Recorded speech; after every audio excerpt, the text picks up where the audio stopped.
Hello everyone, welcome to our YouTube channel Engineers Academy.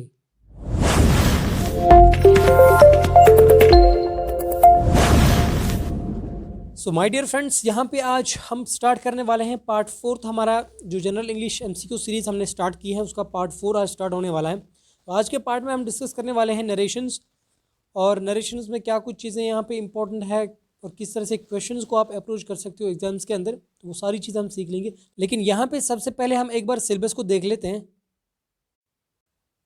सो यहाँ पे अगर आप देखोगे, ये आपके सामने सिलेबस है एंड यू कैन सी जो हमारा नरेशन है it is your topic 5th। Already हमने आर्टिकल्स जो है, जर्मन सेंटेंसेस जो हैं या टेंसेस हमने ऑलरेडी कंप्लीट किया है। तो यहाँ पे आज हम नरेशन स्टार्ट करने वाले हैं। तो आइए आज के लेक्चर को स्टार्ट करते हैं। सो डियर फ्रेंड्स, तो एमसीक्यूज को स्टार्ट करने से पहले, आज के क्वेश्चन को स्टार्ट करने से पहले मुझे आपका 1 मिनट चाहिए, जिसमें मैं आपको अप्रोच सिखाऊंगा कि किस तरह से आप जब क्वेश्चंस करोगे तो किस तरह से उन क्वेश्चंस को आपको अप्रोच करना है और किस तरह से वो क्वेश्चंस आपके ठीक हो सकते हैं। तो वो टिप्स एंड ट्रिक्स यहाँ पे सिखाने वाला हूँ आपको। 1 मिनट मेरे साथ बनी रहेगा। सबसे पहली बात, नरेशंस क्या होता है? Narration is basically the art of reporting the words of a speaker, that is called narration. यानी कि किस तरह एक स्पीकर अपने वर्ड्स को रिपोर्ट करता है, ठीक है, किस तरह वो बोलता है, उसको हम कहते हैं नरेशन। और नरेशन हमारे पास 2 टाइप्स के होते हैं। One is called direct speech and another is called indirect speech. तो यहाँ तक चीज़ें समझ आ रही है। अब हम देखते हैं कि जो डायरेक्ट स्पीच जो होता है, सबसे पहली बात, डायरेक्ट स्पीच में हम क्या करते हैं, याद रखना, इंपॉर्टेंट पॉइंट्स बोल रहा हूँ। डायरेक्ट स्पीच में हम जो वर्ड्स, जो एक्चुअल वर्ड्स हम बोलते हैं, उनको हम क्वोट्स के अंदर यानी कि इन्वर्टेड कामास के अंदर रखते हैं डायरेक्ट स्पीच के अंदर। तो जब भी आपको डायरेक्ट स्पीच देखने को मिलेगी वो ऐसा होगा, जैसे मैंने यहाँ पे एग्जांपल ली है, आप यहाँ पे देख सकते हो, Rama said I am very busy now. तो यहाँ पे जो रामा के वर्ड्स हैं, जो एक्चुअल वर्ड्स हैं, वो हमने किस में रखे हैं? इन्वर्टेड कामास में। यहाँ पे आप देख सकते हो। सो इन्वर्टेड कामास में हमने रखा है, तो इसको हम कहते हैं डायरेक्ट स्पीच। तो जब भी आप ऐसा सेंटेंस देखोगे, इसको हम कहेंगे डायरेक्ट स्पीच। क्लियर? अब जो इनडायरेक्ट स्पीच होता है, इनडायरेक्ट स्पीच में हम जो वर्ड्स हैं, एक्चुअल वर्ड्स हैं, उनको हम डायरेक्टली ट्रांसफॉर्म करते हैं या सिंपल मैनर में हम लिखते हैं उनको। जैसे यहाँ पे एग्जाम्पल में दे रहा हूँ आपको, यही सेम एग्जाम्पल अगर हम इनडायरेक्ट स्पीच में लिखेंगे तो हम ऐसे लिखेंगे, Rama said that he was very busy then. तो यहाँ पे पहली चीज, एक तो यहाँ पे इन्वर्टेड कामास खत्म हो गए। क्लियर? सेकंड थिंग, हमने इन्वर्टेड कामास के जो हमने कामास खत्म कर दिया, हमने लगा दिया प्रपोजिशन दैट। क्लियर? और वहां पे अगर आप देखोगे, यहाँ पे था आई एम वेरी बिजी, तो यहाँ पे हमने यूज किया है ही वॉज वेरी बिजी। यानी कि यहाँ पे जो प्रोनाउंस होते हैं वो चेंज हो जाते हैं। क्लियर? और किस तरह से यहाँ पे टेंसेस का यूज होता है वो मैंने आपको ऑलरेडी सिखाया है टेंसेस के अंदर, आपको लेक्चर देख सकते हो ऊपर। ये चीज़ तो आपको समझ आ गया ना कि डायरेक्ट स्पीच और इनडायरेक्ट स्पीच क्या होता है। अब यहाँ पे जो लास्ट इंपॉर्टेंट चीज़ है वो आपको सिखाने वाला हूँ, वो है basic rules to convert a direct speech to indirect speech. तो इससे आपका पूरा कंसेप्ट क्लियर हो जाएगा। अब यहाँ देख लीजिए, कुछ रूल्स मैंने यहाँ पे लिखे हैं। सबसे पहली चीज़, जब भी आप to change the reporting verb according to the reporting speech, आप उसको अकॉर्डिंगली चेंज करोगे, वो मैं आपको क्वेश्चंस के अंदर अभी सिखाने वाला हूँ। Second, to remove the inverted commas from the direct speech. जो इन्वर्टेड कामास है वो मैंने आपको बोला पहले, वहाँ पे जो इन्वर्टेड कामास थे, लेकिन फिर हमने इन्वर्टेड कामास को ख़त्म कर दिया, एक प्रपोजिशन वहाँ पे लगा दिया दैट। ठीक है? उसके बाद यहाँ पे जो मैंने आपको पॉइंट बोला था, to change the pronoun of the reported speech, pronouns को चेंज करना है। ठीक है? जैसे आई था वहाँ पे तो ही का यूज़ हो गया। ठीक है? इसी तरह आप आगे क्वेश्चन में देख लोगे, इंपॉर्टेंट क्वेश्चन मैंने यहाँ पे नोट कर दिए हैं। और fourth rule last, change the adverbs of the direct speech. और एडवर्ब तो आपको पता ही होगा, एडवर्ब होता है जो एक वर्ब को कंप्लीटली डिफाइन करता है। जैसे मैं आप अगर कहूँ यहाँ पे आई एम सिंगिंग, ठीक है, अब अगर मैं ये कहूँ आई एम सिंगिंग लाउडली, तो मैंने यहाँ पे एडवर्ब का यूज़ किया। ठीक है ना? तो इन एडवर्ब्स को आपको चेंज करना है डायरेक्ट स्पीच में। डायरेक्ट स्पीच के जो एडवर्ब्स होंगे उनको हम चेंज करेंगे। वो हम कहाँ पे किस तरह से चेंज करेंगे आगे आपको क्वेश्चन में देखने को मिलेगा। सो आई होप गाइज ये इंपॉर्टेंट चीज़ें, टिप्स यहाँ पे आपको अच्छे से समझ आई होंगी। अब हम डायरेक्टली क्वेश्चन पे चलते हैं। तो आज का जो हमारा पहला क्वेश्चन है, select the correct indirect form of the given sentences. तो सबसे पहली बात ये है कि यहाँ पे आपको 2 तरह के क्वेश्चन देखने को मिल सकते हैं नरेशंस के अंदर। एक यहाँ पे होता है या तो आप इनडायरेक्ट में कन्वर्ट कर दीजिए, आपको डायरेक्ट सेंटेंस दिया होगा, या आपको इनडायरेक्ट में सेंटेंस दिया होगा, आपको इसमें डायरेक्ट में कन्वर्ट करना होगा। तो दो तरह के क्वेश्चन यहाँ पे आते हैं। अब इंपॉर्टेंट चीज़ यहाँ पे क्या है, पहला क्वेश्चन जो हमारा है, Rakshit said I am bored of watching TV. पहली बात यहाँ पे इन्वर्ट कॉमन है तो डायरेक्ट स्पीच है ये, इसको हम इनडायरेक्ट में किस तरह से कन्वर्ट करेंगे। सबसे पहली बात, रक्षित सेड दैट, तो हम पहले दैट का यूज़ करेंगे, इन्वर्टेड कॉमर्स खत्म हो जाएंगे। अब दैट, अब आई जो है मैंने कहा इसको किस में कन्वर्ट करेंगे। देखिए पहली चीज़ ये है कि आपको अब इसको डायरेक्टली बोलना है। डायरेक्टली जब वो बोल रहा है तो कह रहा है आई एम बोर्ड। अब जब हम इनडायरेक्टली उसकी बात करेंगे तो हम ये कहेंगे कि ही वॉज सेइंग, ठीक है।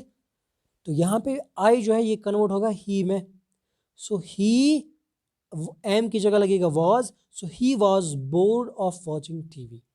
तो इनडायरेक्ट सेंटेंसेस का क्या बनेगा, यहाँ पे आप चारों ऑप्शंस देख लीजिए। हाँ जी, फोर्थ ऑप्शन देख लीजिए आप, Rakshit said that he was bored of watching TV. So correct option is option number 4। बिल्कुल बेसिक क्वेश्चन था। अभी हम नेक्स्ट क्वेश्चन पे चलेंगे। सिलेक्ट द करेक्ट और direct form of the given sentence. तो यहाँ पे आपको डायरेक्ट में चेंज करना है, यहाँ पे इनडायरेक्ट में सेंटेंस दिया है। अब आपको ऊपर अगर इतना दिया होगा कि इसका आप करेक्ट सेंटेंस बना दीजिए, डायरेक्ट इनडायरेक्ट नहीं, तो आपको ये देखना है कि क्वेश्चंस में इन्वर्ट कॉमास है कि नहीं, नहीं है तो ये पहले ही इनडायरेक्ट में है। अब यहाँ पे क्वेश्चन जो है, the commander ordered the soldiers to climb the hill. तो पहली चीज ये आएगा यहाँ पे, the commander said to the soldiers, फिर कामा इन्वर्ट कॉमास बिगिन। अब इसने ऑर्डर किया है ना, सबसे पहली चीज अगर आप सेकंड ऑप्शन देख लोगे तो यहाँ पे प्लीज नहीं आएगा, सेकंड आपका खत्म। थोड़ा इसको मिनिमाइज करके देख लेते हैं। उसके बाद हमारा जो नेक्स्ट ऑप्शन है उसमें स्टार्ट क्लाइंबिंग, स्टार्ट भी नहीं आएगा क्योंकि ये इसमें नहीं है। तो अकॉर्डिंगली मैंने इसीलिए टिप जो बोली थी कि अकॉर्डिंगली हमें इसको चेंज करना है। तो go and climb the hill, तो अकॉर्डिंगली नहीं है ये। अब लास्ट में अगर देखो, the commander said to the soldiers climb the hill, that is the correct. Fourth हमारा जो है ये करेक्ट रहेगा। क्लियर, ये इसका डायरेक्ट सेंटेंस बनेगा इस इनडायरेक्ट सेंटेंस का। यहां तक चीजें क्लियर है ना। आगे चलते हैं नेक्स्ट क्वेश्चन पे। Select the correct direct form of the sentence. यहां पे भी आपको इनडायरेक्ट में दिया है, आपको डायरेक्ट में कन्वर्ट करना है। क्वेश्चन जो है, she asked her mother why she was so upset that day. तो पहली बात यहाँ पे कन्वर्शन जो होगा, शी आस्क्ड हर मदर की जगह यहाँ पे आएगा she said to her mother, क्योंकि हमने डायरेक्ट में इसको कन्वर्ट करना है। So she said to her mother, comma inverted commas begin, why she was so upset that day. तो यहाँ पे ऐसे कह सकते हैं, why are you upset today, इस तरह से आ सकता है। तो ऐसा समझा करो कि जैसे आप सामने बात कर रहे हो किसी के सामने, तो आप उसको क्या कहोगे, why are you upset today. तो यहाँ पे आएगा why are you so upset today, that day की जगह आएगा टुडे, ठीक है, क्योंकि यहाँ पे हमें इसको सिंपल प्रेजेंट में ही कन्वर्ट करना है, ठीक है, क्योंकि सिंपल पास्ट में तो सिंपल प्रेजेंट में ही कन्वर्ट करना है। तो ऑप्शंस आप देख लीजिए यहाँ पे। हाँ, she said to her mother, why were तो नहीं आएगा, why you are so upset today. हाँ, फोर्थ देख लीजिए, यहाँ पे आर यू अपसेट टुडे, ये तो नहीं आएगा क्योंकि क्वेश्चन मार्क है। She said to her mother why are you upset today, तो ये फोर्थ जो है ये इसका करेक्ट ऑप्शन बनेगा। क्लियर। सो नेक्स्ट क्वेश्चन देख लीजिए, my mother told me that she would buy me a new dress the following week. तो पहली चीज यहाँ पे क्या आएगा, my mother said to me, ठीक है ना, my mother said to me, that खत्म हो जाएगा, फिर कामा इनवर्ट कॉमास बिगिन। अब यहाँ पे इनडायरेक्ट की जब बात हुई तो she would buy A new dress. अब यहाँ पे जब डायरेक्ट में हम बात करेंगे, इनकी माँ डायरेक्ट कह रही है मुझसे, वो ऐसे कहेगी ना आई विल, और यहाँ पे आई विल आएगा क्योंकि यहाँ पे सिंपल फ्यूचर में कन्वर्ट हो जाएगा। So I will buy you a new dress the next week, क्योंकि फॉलोइंग वीक की जगह भी यहाँ पे क्या आएगा, नेक्स्ट वीक। क्लियर, यहाँ पे आप सारे ऑप्शंस में देख लीजिए। So my mother said to me, I would तो नहीं आएगा, आई विल ठीक है, लेकिन यहाँ पे माई मदर टोल्ड मी, तो ये तो नहीं आएगा, so she would. So fourth will be the correct answer, my mother said to me I will buy you a new dress next week. Direct में ऐसे ही होगा, ठीक है ना, यहाँ तक क्लियर। अब चलते हैं नेक्स्ट क्वेश्चन पे। Select the correct indirect form of the given sentences. He said to me how delighted I am to see वो वर्क। पहली चीज़ ही सेड टू मी की जगह आएगा। अब यहाँ पे एक्सक्लेमेशन मार्क है, तो जब भी आप इस तरह से जैसे एक्सक्लेमेशन मार्क देखोगे तो यहाँ पे जो ही सेड टू मी है ये कन्वर्ट हो जाएगा ही एक्सक्लेम्ड। तो एक्सक्लेमेशन मार्क है ना, तो ही एक्सक्लेम्ड, जैसे कभी हम यूज़ करते हैं he exclaimed with sorrow, he exclaimed with Joy, या ही एक्सक्लेम्ड विद कंटेम्प्ट। तो इस तरह से हम चीज़ों का इस्तेमाल करते हैं। तो यहाँ पे ऐसे ही चेंज हो जाएगा ही एक्सक्लेम्ड, क्योंकि नोट ऑफ एक्सक्लेमेशन है। अब यहाँ पे जो चीज़ है ये पास्ट में है, how delighted I am to see your work, तो यहाँ पे आएगा he exclaimed that he was, क्योंकि यहाँ पे आई है तो he was delighted to see. अब यहाँ पे यूर की जगह माई आएगा, क्योंकि मुझसे कह रहा है he was delighted to see my work, इस तरह से। तो ऑप्शन देख लीजिए आप, he exclaimed that, he is नहीं आएगा, ही वॉज आएगा, क्योंकि यहाँ पे पास्ट में है। सो सिंपल पास्ट में कन्वर्ट हो जाएगा he exclaimed that he was very delighted to see my work.